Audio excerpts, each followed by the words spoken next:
Have you ever noticed that no one in the conventional healthcare system is ever stopping to ask why or even making an attempt to discuss the root cause or a natural solution with you? They just slap on a label, hand over a prescription, and send families on their way. Whether it's autism, ADHD, anxiety, sensory processing disorder, and unfortunately, even in the natural or the holistic world, you might get a label as well: Lyme disease, MTHFR, PANS PANDAS, COMT, and it leaves a parent like yourself feeling like, "Ah, now my kid's stuck with that condition, with that label for the rest of their life." You see, in this video, I want to address the question that every parent is really desperately asking.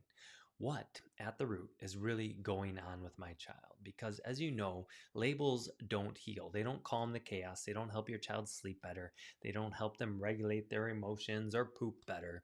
What happens is that these labels, while they can be good, I'm going to discuss a few of the benefits here in a moment, a lot of times they just feel like you're now stuck with another diagnosis. So I want to flip the script in this video and help you better understand the root cause behind your child's struggles, and then, of course, know what you can do about it.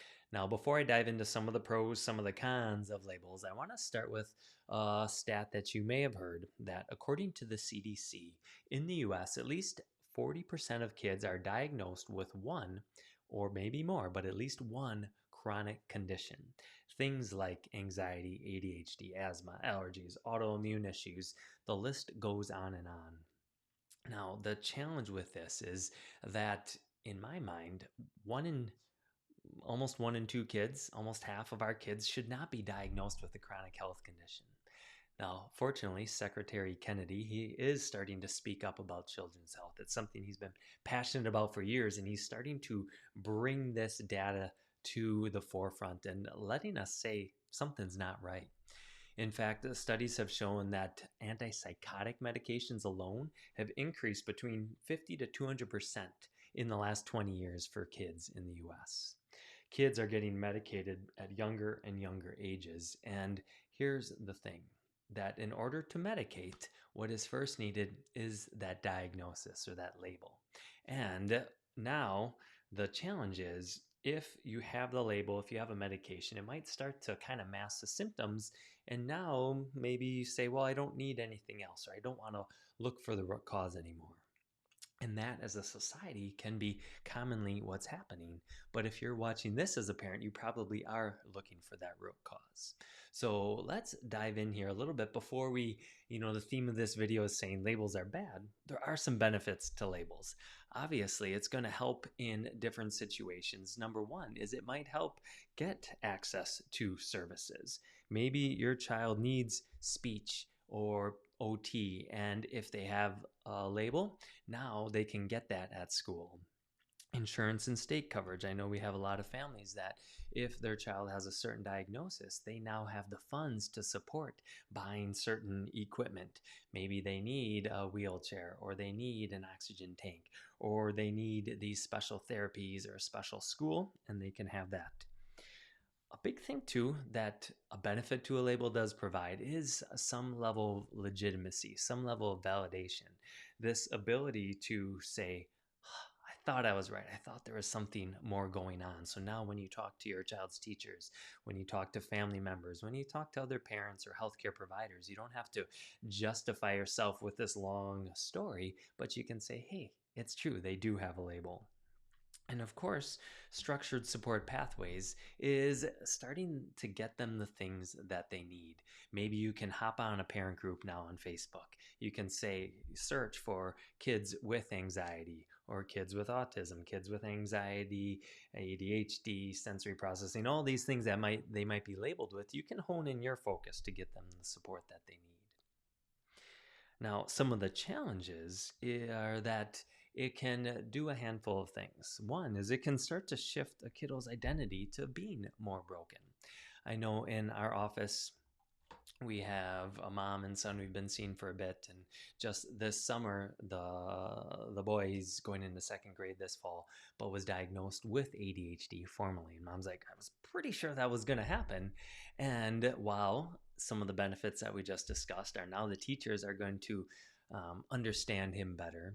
One of the things that I talked with mom about is I didn't want this to just be his identity, because what she shared with me is during the summer, all his teachers gave him rave reviews. She said he was thriving, he was succeeding because he was able to be outside. He was able to do sports and projects and all these hands on moving activities that he did wonderfully in.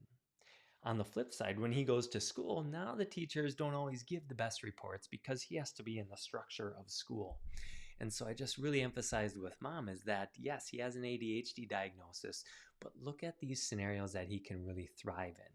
And so if you this school year get some reports from teachers that he's not doing the best, know that structured school category, not thriving in that doesn't mean he's not going to thrive in life. The next thing on the list here is that this victim mentality ultimately means like, what if we say, oh, I've got a label, now things can't change? That can start to limit what we look for as far as resources. It can, back to number one, start to create that self identity. The biggest mentor I have in pediatric chiropractic, Dr. Tony Ebel, shares a story a lot of how through high school, halfway into college, he had pretty extreme ADHD. His brain processed the world really quickly, so he would get distracted, he would lose focus. In college, he would get C's and D's, and as a result, teachers would say, I don't know what he's going to do in life. However, he started to get adjusted halfway through college, and he said, like this, his nervous system shifted. Suddenly, he was able to focus. He was able to still process the world really fast. He still had a supercomputer brain, but now he was able to focus long enough to get things done, and suddenly he started getting consistent A's. So, by allowing his brain to not just be stuck with this assumption nothing can change, he is now thriving. He's a leader of a huge practice. He trains hundreds, probably into thousands now of pediatric chiropractors throughout the world. Number three here is if we say, yep, here's a label, and if you go through the medical model, a lot of times they get stuck on the only way to deal with or treat that label is through medication. And as a result, you start to say, well, symptoms are suppressed. We got the meds. Let's not do anything else. And that leads into number four of sort of this narrow lens of care, because it's easy to say, well, I heard from my child's pediatrician that if this is their diagnosis, we go down this route. And that's what we're passionate about in our office, is starting to open up a family's lens to the ability to heal, just like I shared with Dr. Ebel. What actually got me into pediatric chiropractic way back in 2004, I was looking at different chiropractic schools to go to, and a doctor that was giving a tour to students, he put up an x-ray of a teenage boy with asthma, and he said, yeah, you can see right here, this part of the spine, these are the nerves that carry messages from the brain. They go down the spinal cord, and the nerves that leave here go out to the lungs, and you can see this part of this child's spine is off, it's affected. So his lungs are malfunctioning. He had the stamp of asthma, but what happened is this chiropractor started adjusting the boy. He started opening up the nerve channels between the brain and the lungs, and he said, guess what? This boy got off his inhaler. His asthma went away as his body healed. Not because he was treating asthma, but because he was helping this boy function the way he was supposed to. And now what was in the medical world a permanent label this whole child's life, his body was able to heal from it. So how do we then approach things differently in our office? While we said, yes, the label, go ahead, get those benefits from it. But what about helping your child heal? What about going beyond that label for deep neurological healing? So what we're looking at in our office is your child's brain, your brain for that matter, my brain, my child's brain, control everything in their body. So what happens is when there's good connection, it allows everything in the body to function the way it is supposed to. This means the lungs are breathing, the immune system is clearing things out easily. If your child gets cold or gets maybe a little sniffle, they're able to kick it out without it being a chronic condition or chronic ear infections or RSV and pneumonia, bronchitis, all those things. Normal function allows everything to work with ease, so your child's sensory system can process the world well. They can handle transitions. They can fall asleep at night. They can stay asleep. They poop easily. Their digestion is working.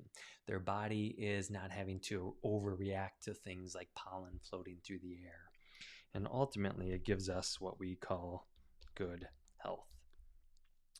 What we're looking for in our office then is, if we go to the top of this chart, we want to see, is there any disconnect between the brain and the body? As I just shared the story of that teenager whose brain wasn't able to get good messages out to his lungs. So if there's disconnect between the brain and the body, of course, now things start to malfunction. They're not able to work the way they're supposed to. Just like if you were to be able to wiggle your finger, but you cut the nerve that's carrying messages to your finger, guess what? Now it's not going to wiggle. It's going to become paralyzed. As simple as that, if it loses connection to the brain. So we're always measuring in our office, how well is the body connected to the brain? Because if it's not, we get malfunction.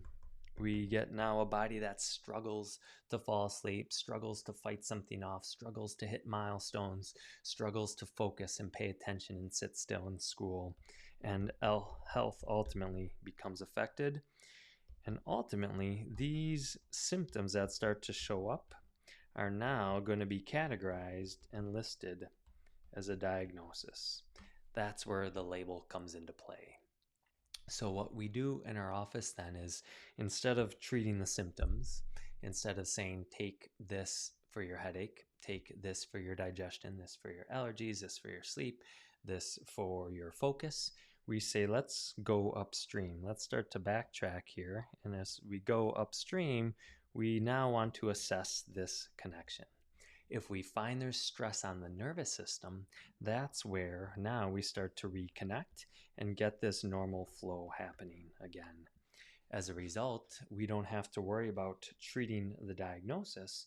We worry about naturally restoring health to the body through normal function, which comes from normal neurological connection. As a result, other things start to go easier. Your child can take advantage of speech and PT and OT.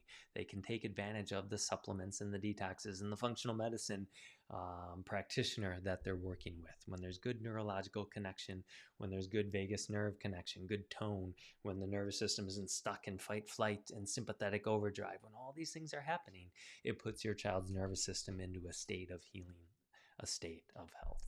So if that resonates, if you have any questions, if you want to learn more, please check out the resources we have on our website. Check out the neurological scans that we do that help measure this brain-body connection. And if you have questions and just want to hop on the phone for a quick consult, we're happy to do that as well. I'll talk to you soon.